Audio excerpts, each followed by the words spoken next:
Napanood ko yung live ni Bustada. Ang minention niya is kung maaari is yung 10 lang i-vote natin.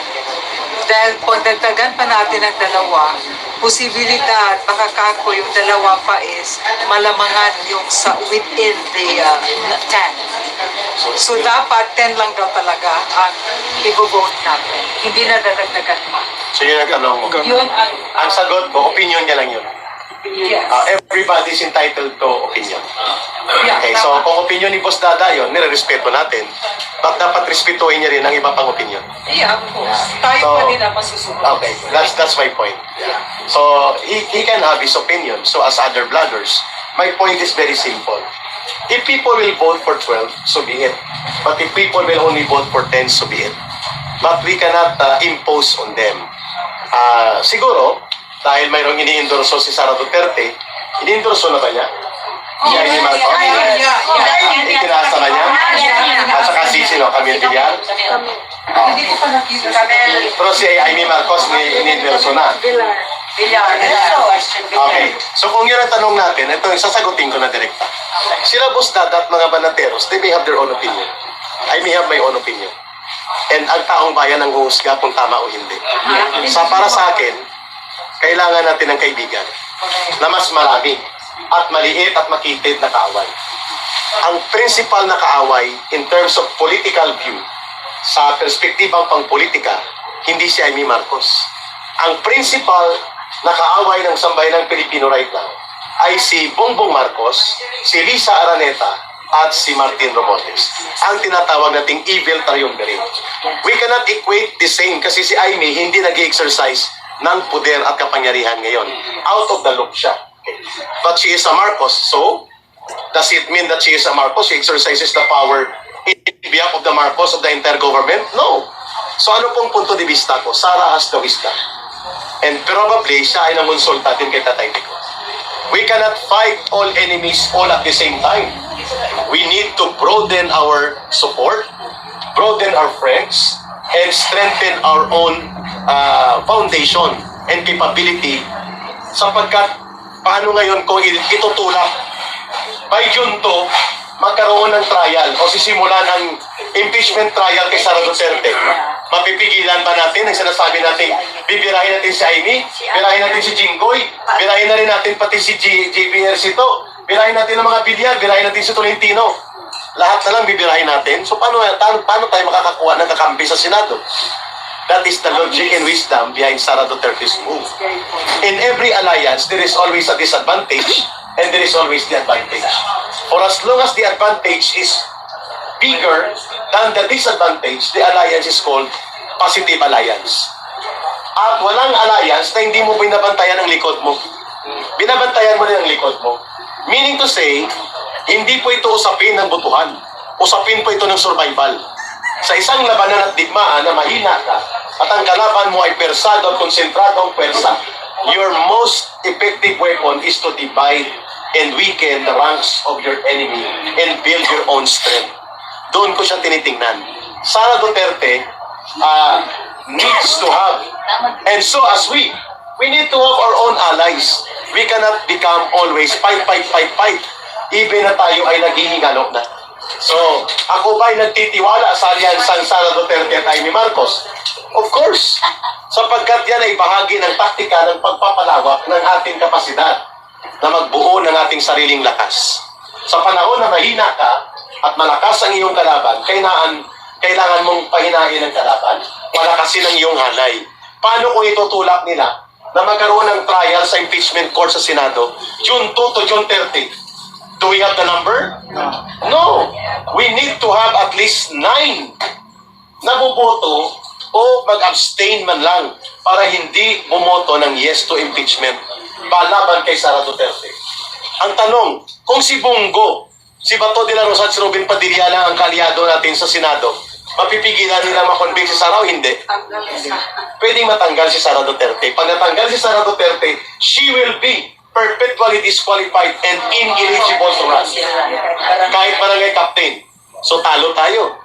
That's the way I look at it.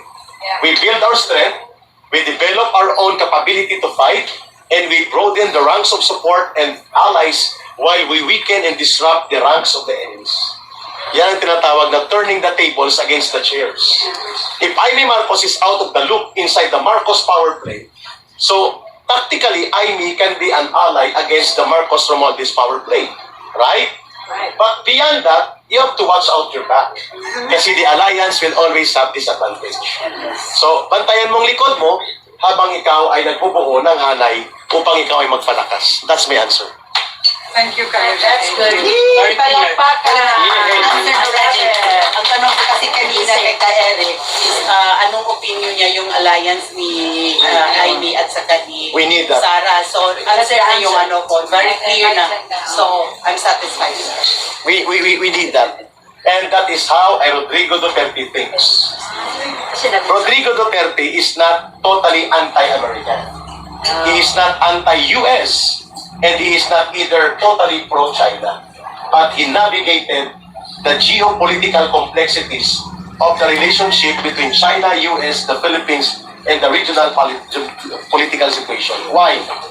Because the conflict is not between the Philippines and the US or the Philippines and China. The main conflict in the regional situation in Indo-Pacific and Asia-Pacific region is between the US and China.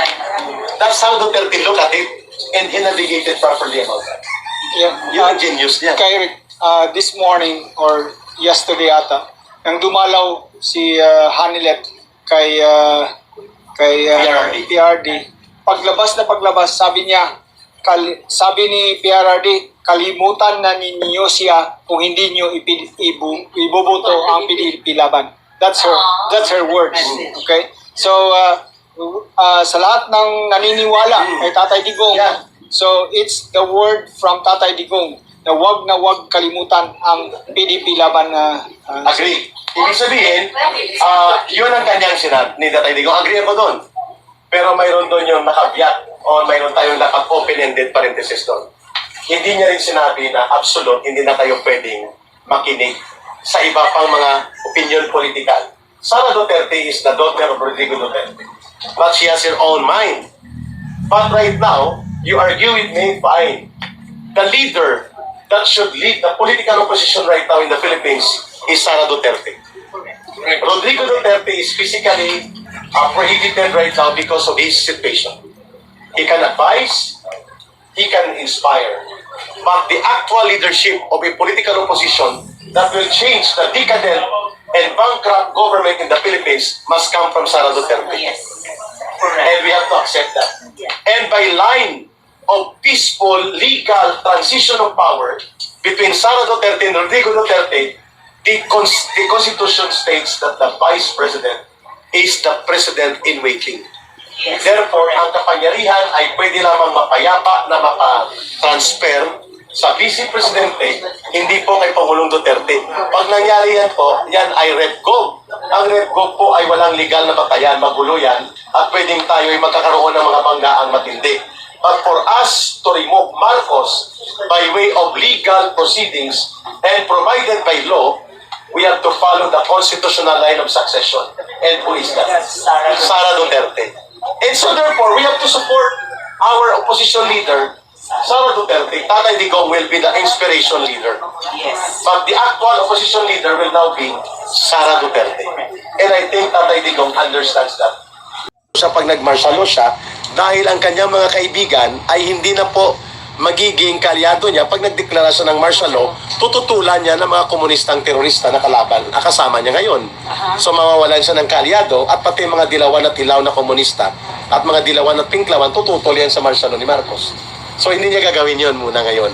Pwede namang hindi siya mag-martial law, pero ginagamit niya na ang mga instrumento kahalintulad sa martial law.